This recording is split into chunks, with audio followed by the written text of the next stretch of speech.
When Keanu Reeves steps onto the set of the Steve Harvey Show, the mood is light, the audience buzzing with anticipation. They expect charm, a few laughs, maybe some behind-the-scenes Hollywood stories. Steve, ever the charismatic host, is ready, with his signature warmth and humor. But something changes the moment Keanu sits down. His eyes catch the crucifix around Steve's neck, and just like that, the atmosphere shifts. What was supposed to be a typical celebrity interview begins to take on the weight of something far deeper. The studio grows still. The air tightens with unspoken emotion. Then Keanu breaks the silence with a single unexpected sentence. "Can I tell you something I've never revealed in public?" Suddenly, Steve Harvey, usually the one guiding the conversation, finds himself trying to hold back tears. The lights dim slightly. The crowd settles. Steve walks across the stage with that familiar half grin, cue cards in hand. But even, he senses it, tonight is different. The usual energy of entertainment has been replaced by something sacred. He introduces Keanu not just as a movie star, but as a man whose soul seems to reach people before his fame ever does. The media calls him the kindest man in Hollywood, Steve says. The internet says he's the last good guy left. But, me? I say he's the realest example of grace I've ever seen. The applause is thunderous as Keanu enters in his simple, understated style. Dark jeans, a black shirt, a modest blazer. Nothing flashy. Just Keanu. He smiles faintly, nods with humility, and takes his seat. And with that, the interview becomes something else entirely. Keanu speaks quietly, almost reverently. "I'm just a guy trying to do his best," he says, with a shy chuckle. The audience hangs on every word, sensing this isn't a performance, it's presence. Real, raw, unguarded. Steve brings up the stories, Keanu giving up his subway seat, quietly helping crew members, donating portions of his salary to support those behind the scenes. Keanu confirms them all, not boastfully but as if they were the most natural thing in the world. "To me," he says softly, "it's just the right thing to do." Then he adds, "Everybody's going through something. Sometimes the smallest gesture can change someone's whole day." The conversation turns deeply personal. Keanu talks about loss, a father who left, a sister's battle with leukemia, the death of his partner, the child they never got to raise. His voice doesn't waver, but the grief is there, resting just beneath the surface.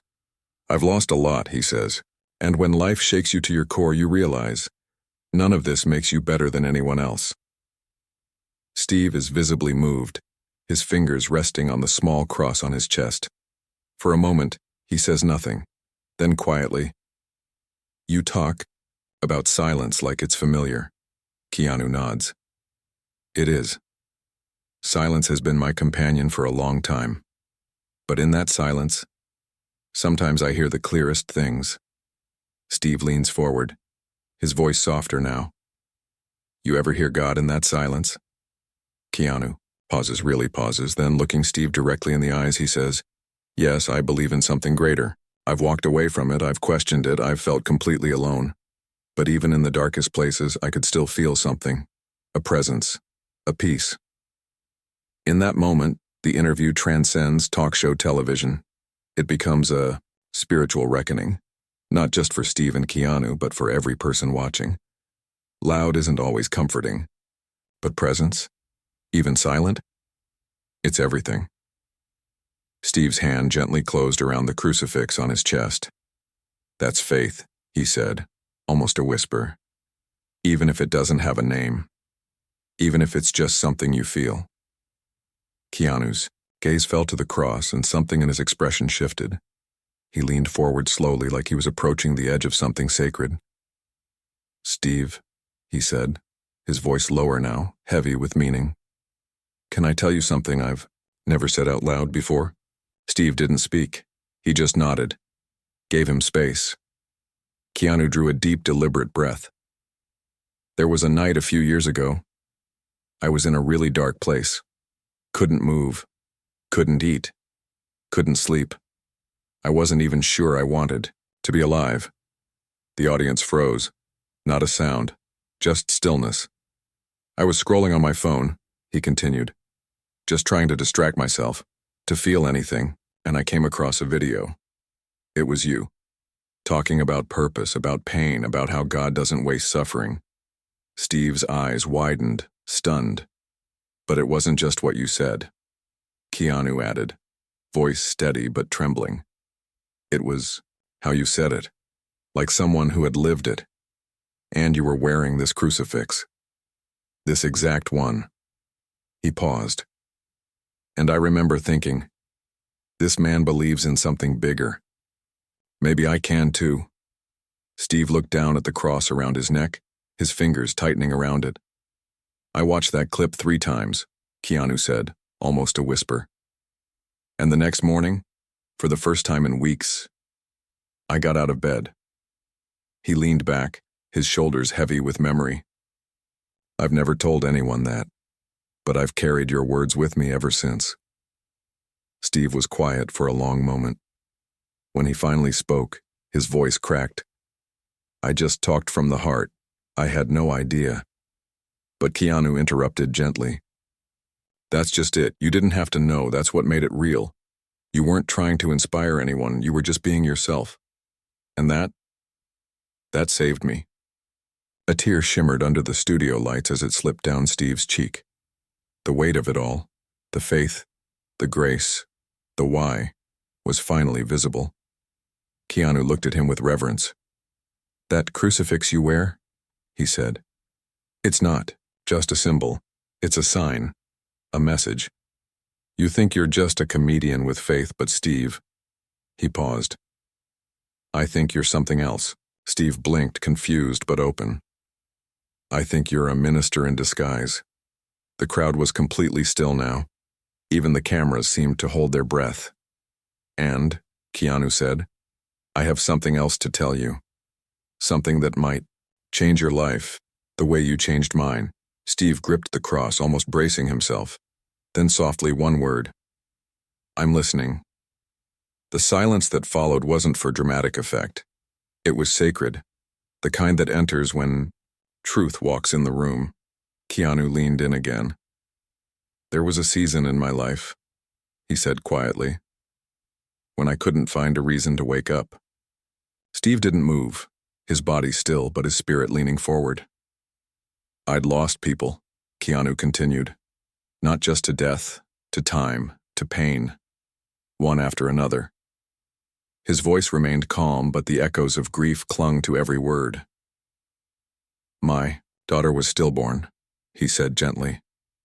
And just weeks later, I lost Jennifer. She was my home. The room held its breath. Some leaned in, others leaned inward, moved by the weight of his honesty. I didn't cry at first, Keanu said. Grief isn't always loud. Sometimes it's so quiet, you forget you're still alive. He looked down at his hands.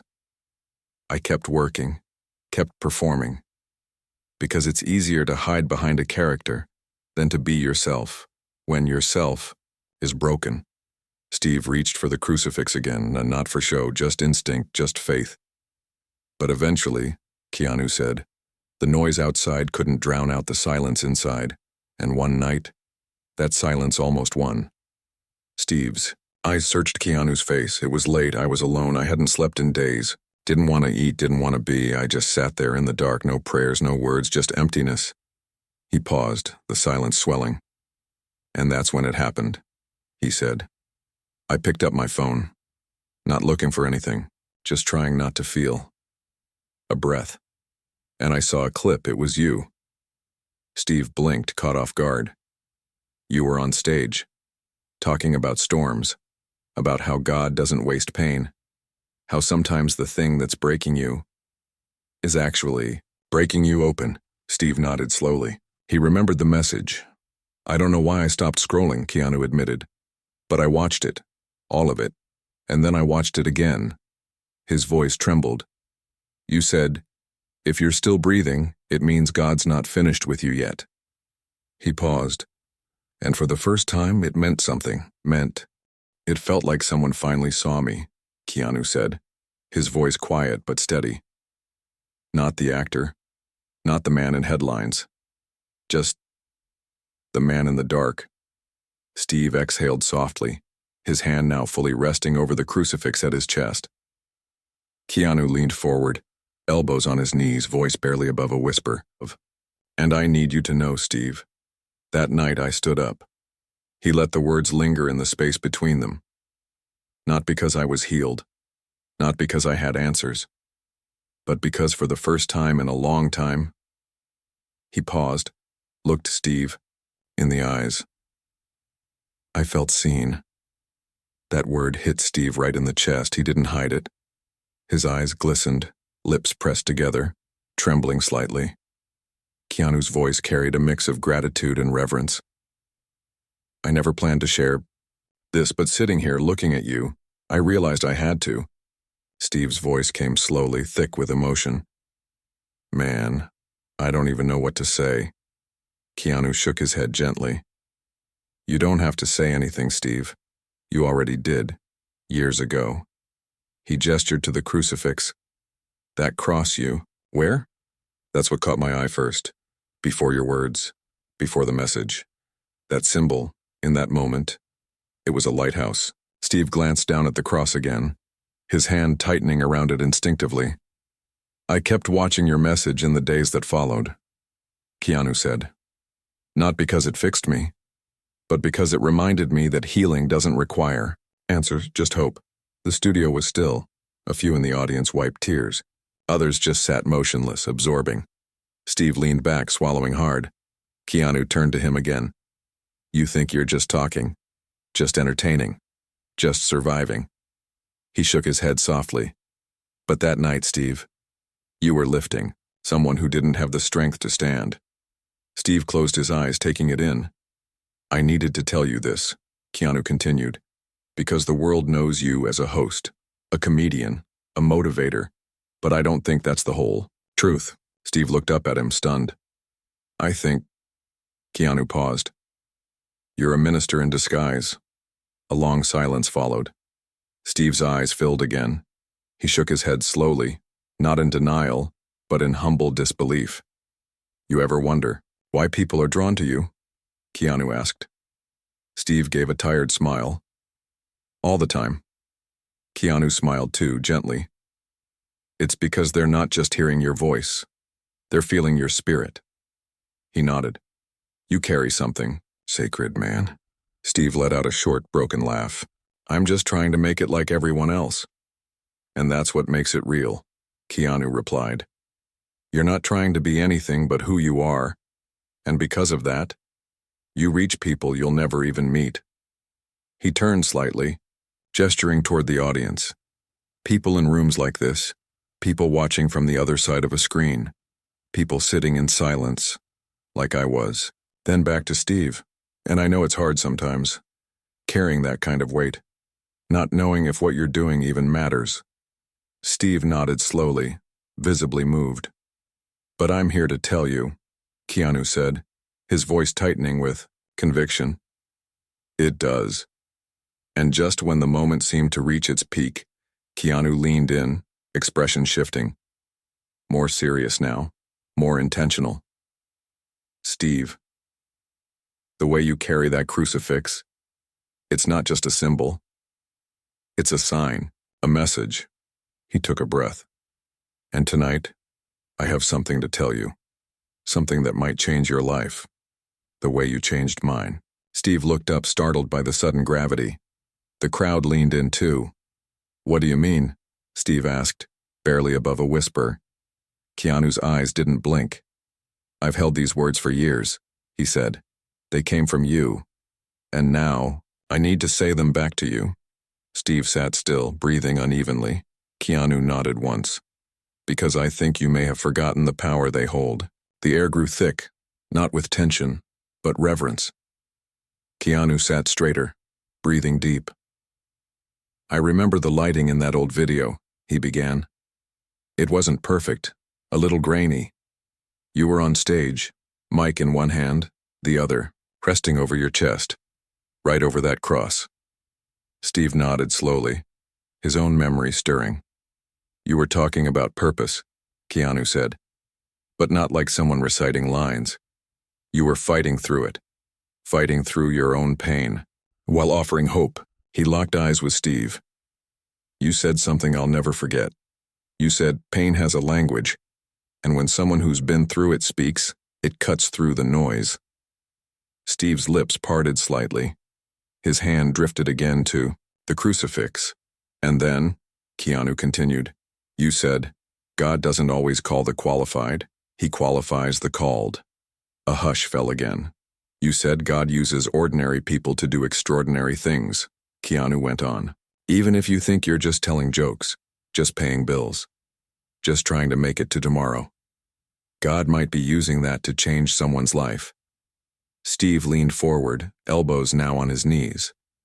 He remembered that clip. Remembered, recording it unscripted after a show. Low point, no audience, just truth.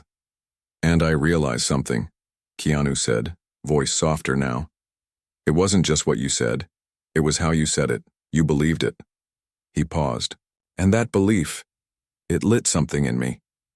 Keanu looked down for a moment. I had lost my sense of direction. Grief, silence. It had buried my compass. But those words, your faith, reminded me that even in my lowest moment. He looked up again.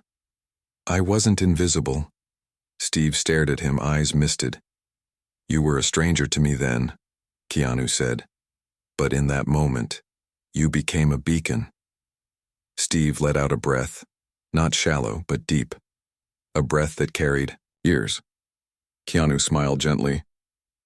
That's the thing about beacons, he said. They don't always know who's watching, they just keep shining. Steve's voice broke the silence. What if I've already done enough? He looked down. What if all this comedy, hosting, speaking, what if it actually meant something? Keanu leaned in slightly, his eyes unwavering. It does, he said with quiet certainty. I'm living proof. Steve shook his head, overwhelmed. Man, I was just trying to survive. I wasn't trying to save anybody. Keanu's voice was steady. And that, he said, is exactly why you did. The audience stirred. Subtle sounds, sniffles, soft exhales, broke through the hush. A few wiped tears.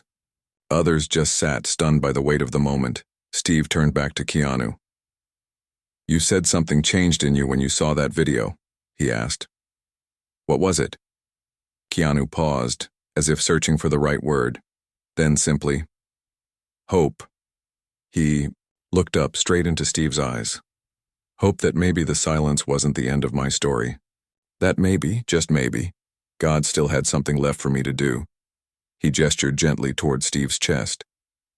And seeing that crucifix on you while you spoke about divine purpose, it didn't feel like a coincidence. He smiled faintly, eyes soft. It felt like confirmation, a quiet reminder that even through a screen, even in my darkest moment, light still finds a way in. Steve nodded slowly, visibly moved. You reminded me, Keanu continued, that I wasn't forgotten, that my story wasn't over. He let the words breathe, then added, and I remember exactly what you said, Steve. Word for word. I've carried it with me for years. And tonight, he leaned in a little. I need to say it back to you, because maybe you've forgotten how powerful it really was. Steve looked at him, eyes searching. A silent question hung in the air. Keanu took a breath, deep and reverent. You said, sometimes you're not the one being rescued. Sometimes you're the one doing the rescuing, and you don't even know it. Steve's lips trembled. Keanu let the moment settle. You think you're just talking, he said, but you're testifying.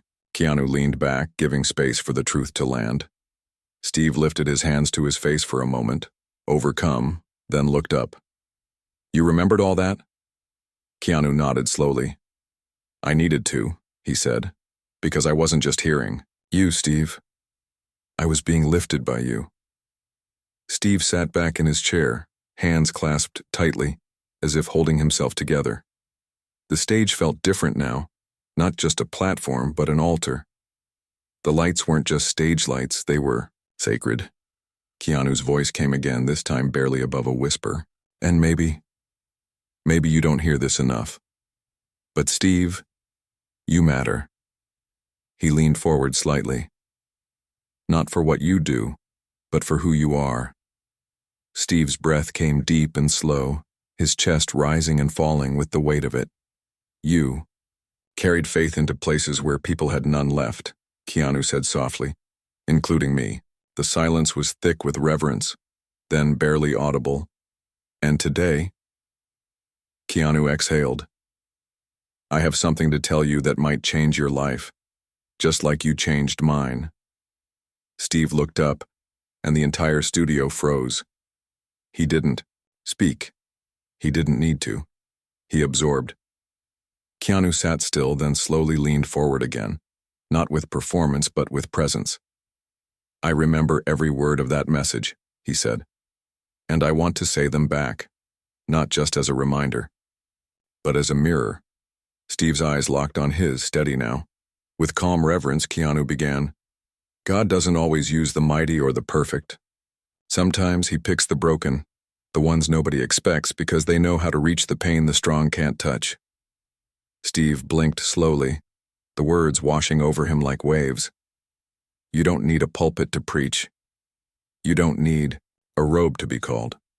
You don't need a church to carry the word. Keanu's voice didn't tremble. He wasn't quoting anymore. He was delivering.